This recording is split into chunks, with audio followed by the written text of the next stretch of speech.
د نیوز پری چینل لیدونکو السلام علیکم. ستړي مشه په موکړه تازه لاندو مهمو خبرونو ته امریکایي سناتورانو پر طالبانو او پاکستان د بندیزونو لپاره قرارداد وړاندې کړ.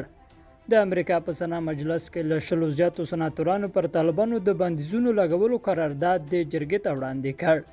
په دې قرارداد کې چې پرون سه شنبه وړاندې شو د پاکستان یادونه هم شوې ده او ښایي دغه هیواد هم د بندیزونو کې شامل کړل شي. دا قرارداد 22 سناتورانو وړاندې کړی چې ټول د جمهوریت پال ګوند غړي دي. په قرارداد کې ویل شوي دوی پر طالبانو او پر هغو چې د طالبانو مرسته کوي د یو لړ بندیزونو لګولو غوښتنه کوي.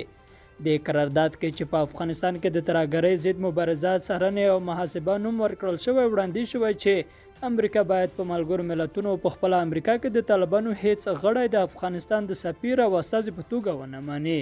دوی دا غرض غوښتنه کړې ده چې له ټولو هغو بنسټونو سره د امریکا مرستې بیا وارزول شي چې د طالبانو ملاتړ کوي.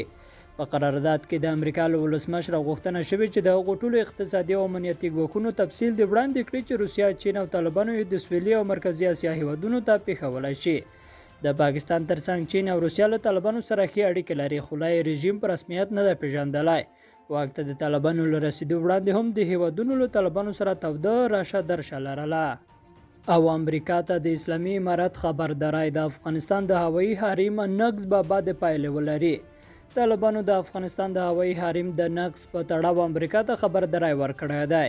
د افغانستان اسلامي امارت له لوري په تازه خپره شوې اعلامیه کې راغلي چې هیڅ هیواد د افغانستان د هوایي حریم د نقضولو حق نه لري او د نړیوالو قوانینو له مخې د امریکا په ګډون ټول هیوادونه باید د افغانستان حریم ته درناوی وکړي.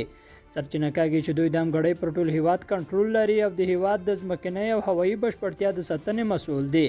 طالبان داسې مهال د خبرداری ورکوي چې په وروستیو کې د هیواد په بیلو ولایتونو کې د امریکایي به پیلوټ الوتکو د ګرځېدو راپورونه خپاره شوي دي.